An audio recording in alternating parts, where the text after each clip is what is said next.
Good morning, good morning, good morning. Welcome to the Is latest it? episode. Is it? Thinking positive, we're thinking positive thoughts for the first 2 minutes. For the first 2 minutes. I, Um, I'm Jeremy. This is Mason. Schmidt is in Brooklyn. He had a video last night. We talked to Jeremiah Fears at the podium, as well as going to give us some more draft exclusive content soon. Before 8 p.m. Eastern Standard Time. How was your day yesterday? oh, it was fine. I'm in my last week of leave, hence the ability to do this recording in the morning before I get back to the real job next week with the but it was a normal day. Just kind of following waiting to see more. I thought we'd see like more draft day trades before the draft, but it was relatively quiet. So I was like, okay, Pel's going to stay put at 7-23. They're going to take a couple guys that we talked about on the pod, and it's going to be fine. But here we are. How about you? I had no fear that they may do a drastic trade to destroy the. Okay, we're just gonna jump into it. Yeah. Last night the Pelicans selected two young men to further their basketball careers, and Jeremiah Fears at 7, and Derek Queen later on in the draft at 13, not 23, 13. And we want to start this off by saying we're not here to break down, discuss, or talk about the players selected. This is not we're not analyzing their play. We're not analyzing how they can contribute. We are strictly speaking on the process that got us here. Yeah, I might have comments on the contribution, the immediate contribution as it relates to the process. Yes. But agree. I mean, I'm not what I think how I would put it is like we're not here to say, was Fears, do we draft Fears too early? Do we draft Queen too early? Honestly, I think the value inherently for both those picks was totally fine and Yes. even good. If the Pelicans went into this draft having the 7th pick and 13th pick and came away with Fears and Queen, great. Like that's a fine draft to me. But yeah, this and the negativity that's bound to follow here is about the process that led to this point, just like Jeremy said. So, let's get into it. Where do you want to start? Well, we can start with say selection of Fears at 7. I had guys 3 through 9, basically the same level of player, same value of player. So getting him at 7 was completely fine. Each player, including VJ, in my opinion, has specific warts that if it's fixed, they may be a high level player. If they don't fix them, then they may not pan out. Jeremiah Fears, obviously, just shoot it. Well, I'm analyzing now, but he was fine at 7. And then let's start with 7 because that's okay. At that point in the draft. I joked on Blue Sky, like I was trying to get my oldest down to bed. I was like, I'm reading Goodnight Moon to my daughter so fast right now, trying to get to watch the pick and what unfolds. But I just barely pulled off, and I saw the Fears pick. I was like, all right, great. Like this is the best player available by I'm not gonna say most people draft is a messy place, right? But it feels like the general consensus was the 7. Fears was the guy to pick at 7, and the Pelicans didn't screw it up. They picked Jeremiah Fears. I'm very happy with it. I think look, he's incredibly young. I have questions about how quickly he can become an impact player. And that wouldn't bother me if not for the other trade that we made. And so, look, I think there's certainly, based on his frame, based on his game style of play, there are worlds where he just doesn't work out. But there are also worlds where he's going to be a high level all-star caliber player. And the Pelicans, when you can take a shot at that guy at 7, you do it. And so again, I think the pick was solid. Absolutely.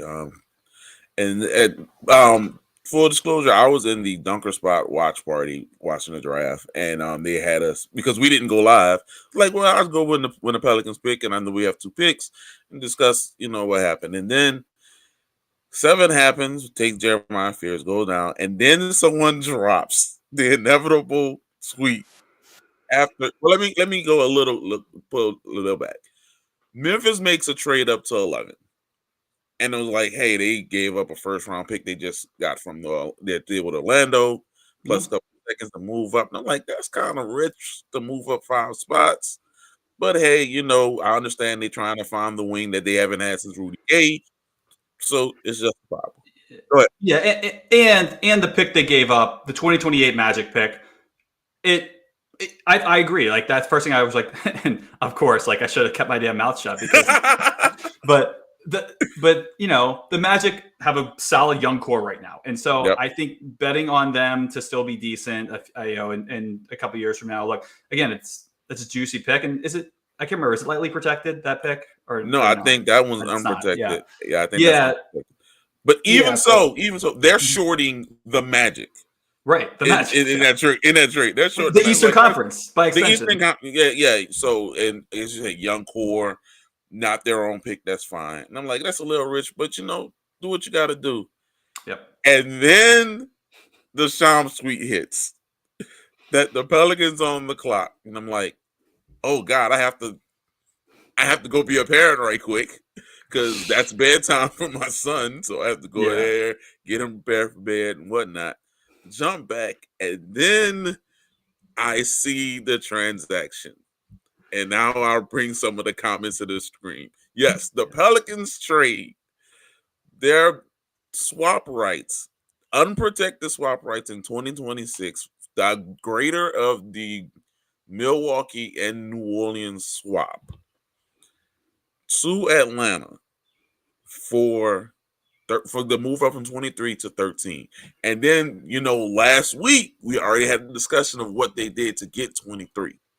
So, in essence, they traded 3 opportunities to short teams, including themselves, to move up to 13 and select Derek Queen. Your thoughts? My initial reaction was the trade was an abomination. That's what I wrote on Blue Sky. I'd not come off that opinion. I think it was an absolute disaster. And again, this is not about Derek Queen, the basketball player. I cannot possibly stress that enough. I think, like I said at the start, if you go into the draft and you have the 13th pick and you draft him with 13, I am perfectly happy with that. How they traded for him, the unprotected pick, given what we know about the Pelicans roster today, trading that and the 23 pick. I firmly believe if you call up Atlanta and say, we're going to give you an unprotected 2026 pick for the number 13 pick, they're like, where do I sign? And yes, and not only that, they basically trade that to move up from 23 to 13. And moving up 10 spots, I think it needs context, because like if you go up from 13 to 3, that's a way different conversation than 23 to 13. Yeah. But like the difference in value of that pick from 23 to 13, statistically speaking, is not significant. Certainly not enough to trade an unprotected 2026 pick, because this Pelicans roster is a mess. The Western Conference is as competitive as it always is. Like, you cannot make any good faith argument to me that the Pelicans, as the roster stands right now, is anything more than a bottom 5 team in the West. And like, fine, I know there's plenty of free agency left to happen and offseason left to happen, but that still requires making moves where if you're going to improve the roster, you've got to make some other concessions to get there. And so is it trading another pick for another player who's better now? There are other things that are going to happen. It's all effectively, I was going to say it's a zero-sum game, but it's not, because the Pelicans are going to be the ones that get the short end of the stick if there's any if the recent transactions are any indication. But that's the problem here, is that fundamentally speaking, you've traded when something I wrote this morning was, usually when you trade the unprotected pick for next year, it's done in a move that helps your team get better right now. Rookies do not help. Outside the Cooper Flags of the world, rookies don't help in year one. Right. And so the impact that Fears and Queen under most circumstances will have on the Pelicans win-loss record for 2025, 2026 is minimal.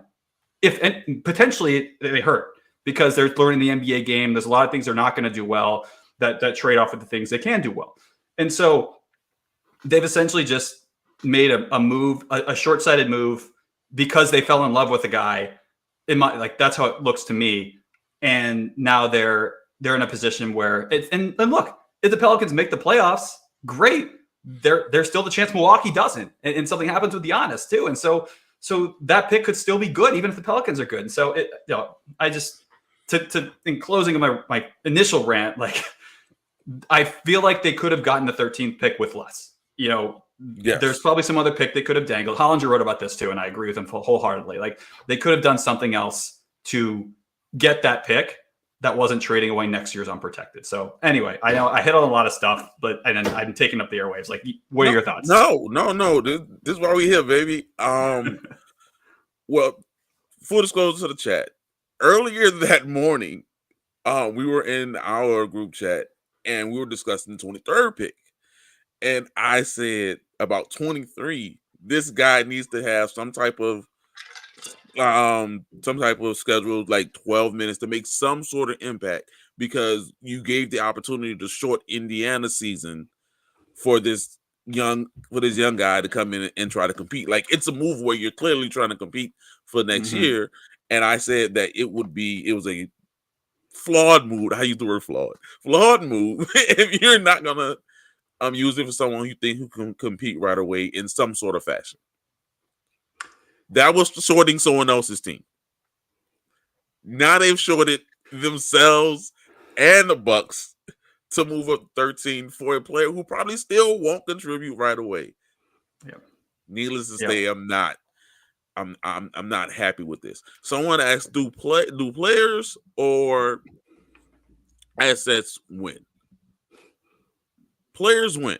You're absolutely right. Rookies are rarely winning players their first year. That's the issue with this. And it's not that they traded a future asset. They traded the next asset. If they would have traded their unprotected 2029, I would have been concerned, but at least it would have been down the line. And I can understand, like, we're trying to compete now. We're not worried about 4 or 5 years down the line. They could have used the Nico Harrison thing. I'm going to be fired in 3 years anyway. Yeah. They are taking the chance on a 21-61 team to compete and make the playoffs, while also believing that the Bucks will compete and make the playoffs, and think that asset's going to be worse than what they is because they're being aggressive. Yeah, we're going to talk about the press conference. Yeah. They traded the single best draft asset they had in their war chest. Like, that's it. There's no better pick the Pelicans had to dangle than the one that they traded, and to trade that again and the 23 pick versus just that pick, like it just reeks of desperation of, oh, we're up against the clock. We don't, like, Derek Queen could be gone in 5 minutes. Like, we got to make a move. Like, as if you can't trade for a player after he's been drafted, right? But I know that's uncommon. If trades have been agreed to beforehand, typically that doesn't happen. But yeah, I mean, I think to your point around 23, I mean, this gets more in a valuation, but I feel like if you watch our last episode, we talked a lot about the 23 pick. Jokes on us. But a lot of the guys we wanted were there. Like, Clayton was gone, but Neek was there. You called it, Danny Wolf, man. He was there. I was like, nah, he's going to be gone. Like, he's going to be drafted. Jace Richardson was there. Like, a bunch of, like, the guy who was taken at 23, Newell. Like, all these guys are due to, like, I would have been thrilled to stretch, but I would have been very happy to take at 23. So, like, Pelicans could have stayed pat and had a very, very nice night, but they had to go and blow shit up. So, so yeah, and so I can't stress enough, like, I am all for going after Queen because you think he's that guy. It's about how much they paid to get him, and also the calculus around. I've been calling it optimism bias for the last 12 hours. It's having this rose-colored glasses vision of your team in that, oh, we're gonna make that pick's not gonna be valuable. We're gonna make the playoffs. Like, but there's very limited data we have to suggest that that's going to happen based on what we have right now. And if this team does get to a point where they're a playoff caliber roster, they've traded more shit to do that. Like and so, like, look, Fears and Poole are similar skill sets. Queen and Zion have similar flaw. Like this roster construction is a mess right now. And so they a lot of time left in the summer, but I'm very wary of, is it going to cost another pick to do the things they need to do to really upgrade, to make this team good enough to justify what they just traded? And I'm having a hard time getting there. I said to some friends of mine, hey, I am very upset and concerned about being the team who has the assumed doofuses and dunces in their front office, and then they make this move. And with Bryson. What? Glad you brought his name up. You can't tell me that he didn't go to his fellow execs and say, "Hey man, I was there for 3 weeks. You can do it. You can do it. I promise you. Just tell them how great Queen is. You can pull it off. You can pull it off. You can fleece. You fleeced me, and we were smart. Fleece them. I'm telling you, you can do it." Oh man, it's so. And like you said, it can. The last war chest we had 6 years, no success. You are absolutely correct, but the process was fair. People care about results. If they go whatever they do to make this a winning team, if they win, if they get to the playoffs 3 years in a row, no one's going to care that they burn through their assets. But remember this: Dell Demps burned through first round pick, and he only had 2 playoff runs in 9 years. Yeah. So you had a war chest with no success. You also had burning through assets to get young vets with no success.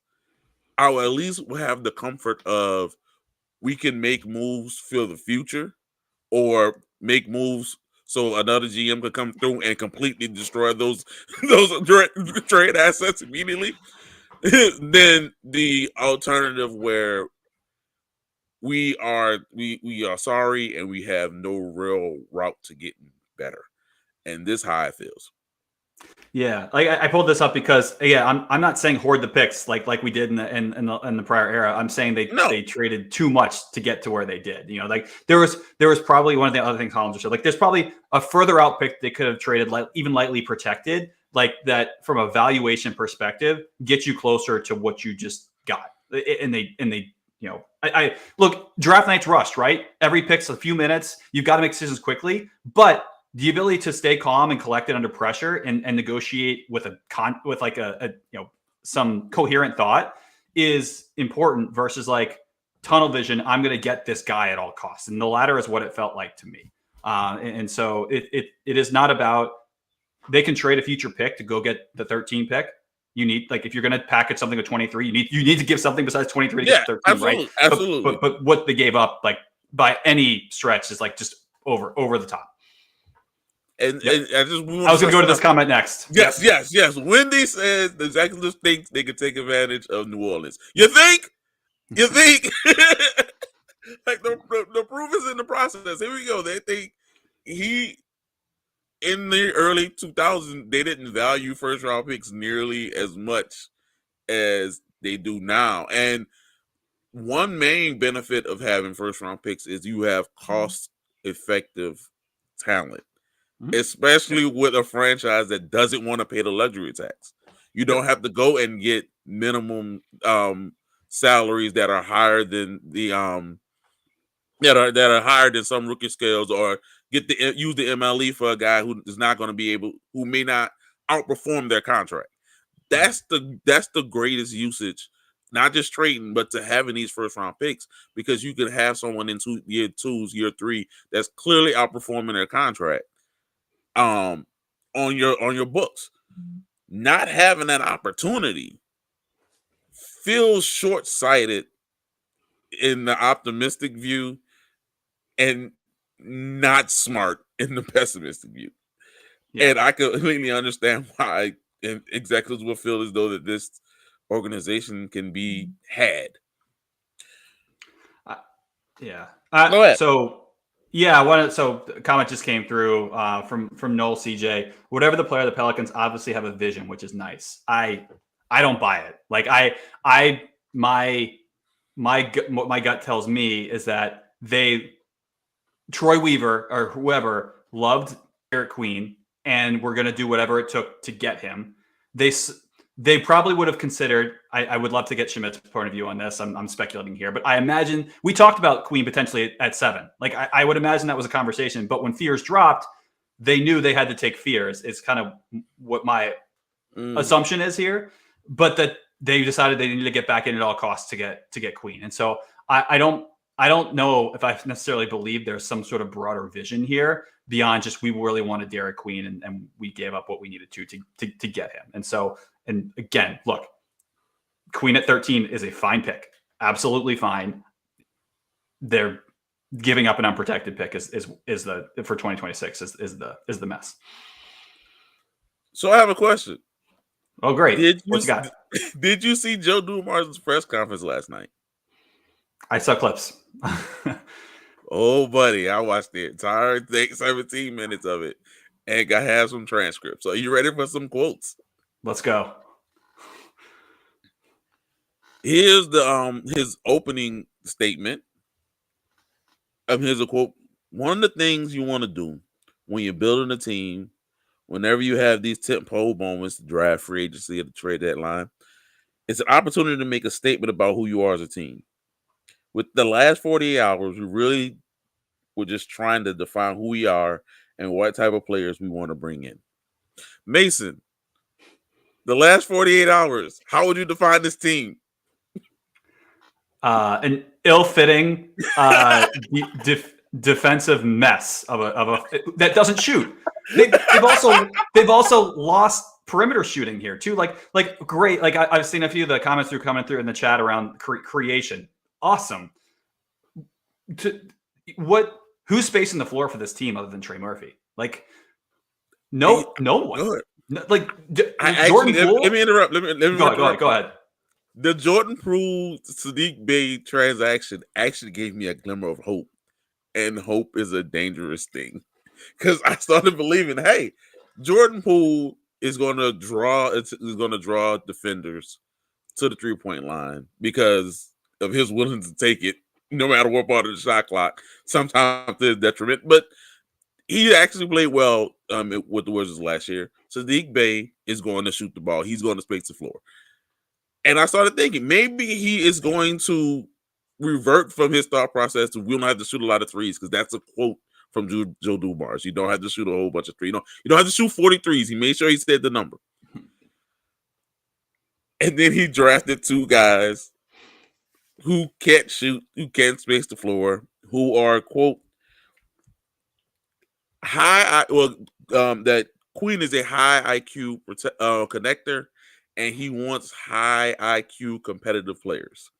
Great. So Jordan Poole is a career 34.5% 3-point shooter. I want to make sure that's like inescapably clear. And like he probably is taking higher difficulty shots than he needs to, right? Like that's the Jordan Poole like kind of shtick. But so like with better shot selection, does that number tick up? Sure. But that's not enough. That's below average, like for a guard, you know. And so Fears is not a shooter, not yet. So DeJounte Murray has an Achilles injury. So like there is not shooting on this roster right now, and there's not healthy shooting beyond Trey Murphy. There really isn't. And like I said, you can make a move to get there, but if you do that, if you're trading for guards who can shoot, you're taking minutes away from the guards you already have. And so this, like I said, like obviously the defensive issues with this roster as currently constructed are abundantly clear. Yes. I have concerns about the offense with this roster. Like I mean, you still have rebounding concerns too. Derek Queen should help there. We'll see how quickly the rebounding translates. I think I'm actually optimistic there. But this roster does not work right now. I mean, like if I'm being very simplistic here, but like why wouldn't I just zone up against the Pelicans in this current construction? Like I'll let them fire away from deep and keep their guys from attacking the rim because they do have a lot of rim. They've got a lot of rim pressure right now. The Pelicans have a lot of rim pressure, but if you can't make defenses have to make a decision on that, you better be moving the ball at light speed in order to make up for your lack of shooting. So again, sure, there's a world where this works, but there's still a lot of deficiencies in other parts of the game that just make it. They've got some moves left to make this team viable for a playoff push. I'll side closer, not all the way, where Future Martin said that Poole is a shooter. He has a reputation of a shooter, and I do believe that defenses, not all defenses, because was our guy in Boston said, if you're not shooting 38% or more from three, we're not guarding you and we'll live with the results. So certain teams will even say, if you are a willing shooter, we'll let you shoot. And if we die by your jump shots, so be it. So I do think Poole is a willing shooter. Yep. He may not be a completely accurate shooter. He also may have a resurgence, because again, I have to watch more, but he did play well, especially the second half of last season for the Wizards. But we have more quotes from Drew. We did. I'll wrap up the Jordan Poole conversation and saying, like, he's not a bad shooter. Like, I'm not like I'm wary of using one season of data to suggest that all of a sudden he's a great, great 3-point shooter. Absolutely. But at the same time, like, he's a volume shooter. I think teams will care when he spots up, which is important. But he's going to have to prove that he is a plus 3-point shooter more consistently than one season for me to to truly buy it. Like, CJ has much more shot gravity than Jordan Poole does at this juncture. So hopefully he continues where he picked up last season, and he is a guy that you can truly call a floor spacer, because right now I'm not quite there. But I understand he did have a good year last year. Like, I think I'm being overly negative in certain aspects because I'm so annoyed about what the Pelicans did in the draft last night. So I do apologize for that. No, it's all good. That's why, again, that's why we're here. That's why we're here. More quotes. This was addressed moving up basically to get Queen.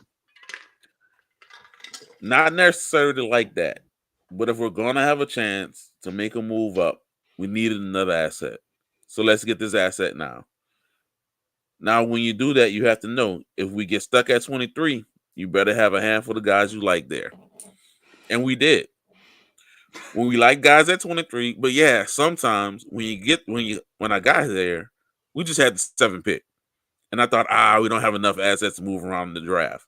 So yeah, get that asset, put it in this draft, and I hope that we get a chance to do what we did tonight. I mean, it's a lot of words to say that they had needed to package something else to get up from 23. I guess I don't really know what to make of that statement. But I can't rationalize the asset they selected, the actual asset that they selected to move for that to get up to 13. Again, I just, like, if they call Atlanta and say, we'll give you the unprotected pick for 13, and if the Pelicans didn't have the 23rd pick in the draft last night and they called and said, we'll give you unprotected 2026 for 13, I still think Atlanta says yes. Yes. That's another part of it. Like, you could have had 3 picks in this draft, and I still wouldn't have liked it, because again, this is a 21 and 61 roster. You can tell me that they sat Zion for the last 20 games. You can tell me that this Trey got hurt and Herb got hurt, which should be a kind of worry, because you have two of your best 3 guys are coming from rotator cuff surgery. They're a 21 and 61 team, and that is way too risky of asset management to give up an unprotected pick for next year. Last thing I'll say, last quote about the Queen transaction: when you have a chance to get 2 lottery picks in one draft, you're accounting for the following year.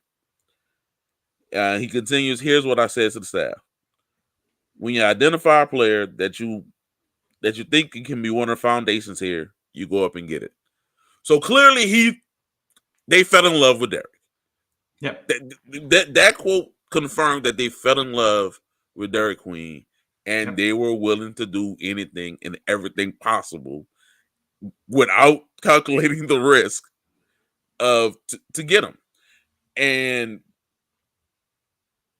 on one hand, I do feel as though, like, if you are strong enough in your convictions to do a move, but not, you have to analyze everything. Don't just go head first because you love this guy, because you pounded on the table. And Derek Queen says that he is real close with Troy Weaver's son. So yeah, we don't have to beat around the bush. This is Troy Weaver saying, I wanted this guy. Let's go get this guy by all costs.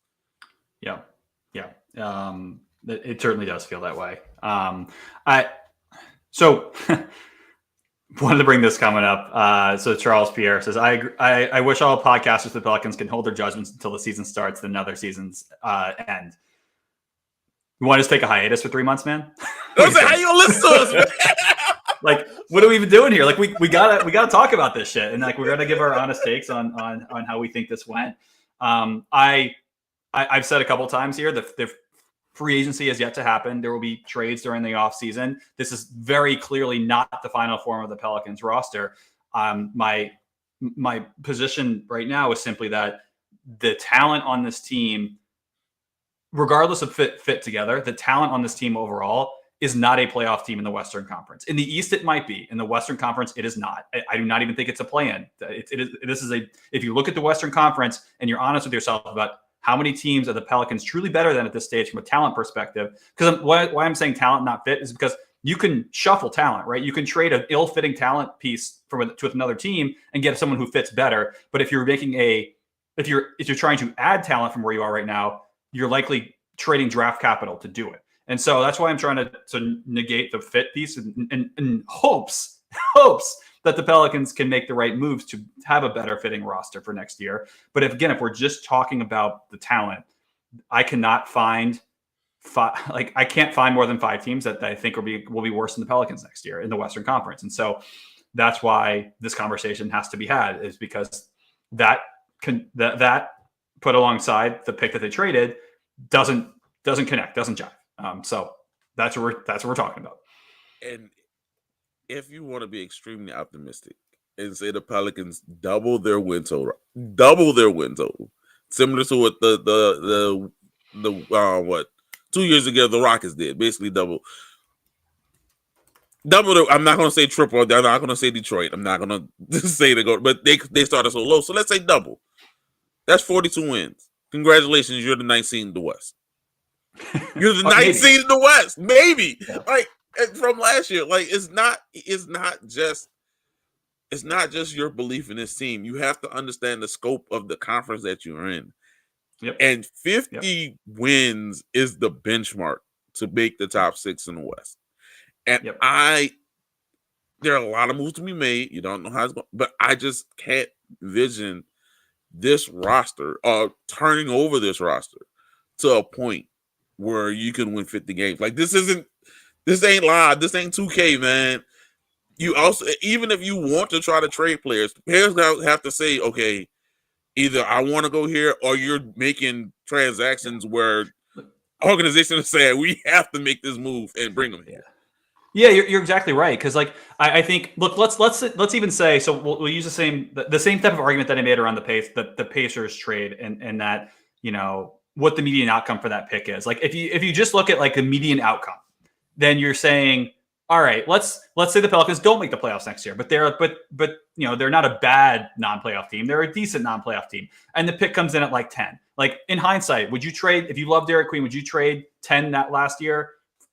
Let's put the 23 pick to the side. But would you trade 10 next year for 13 this year? Sure, happily. Like that trade it's fine to me. The problem is you're removing all upside, and that's exactly what they did with the Pacers trade. They traded, you know, before the end of the finals, and now, you know, because of the Achilles injury for Halliburton, that pick might be better. The value of the pick the Pelicans had at the time is now higher.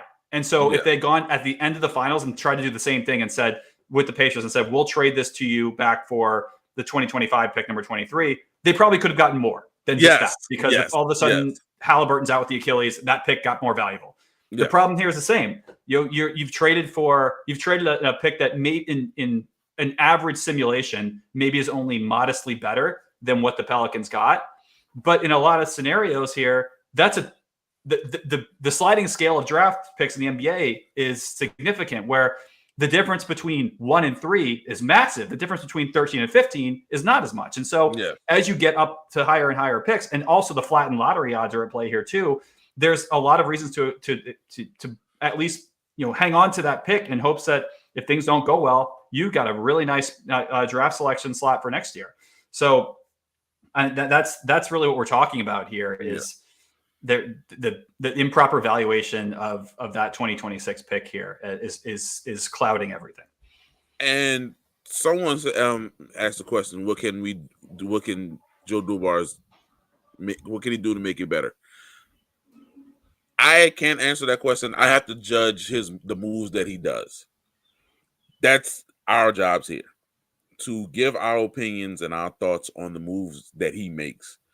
And we intentionally did not mention all our criticisms until last night, which was ownership and the process of bringing Joe in. Yeah.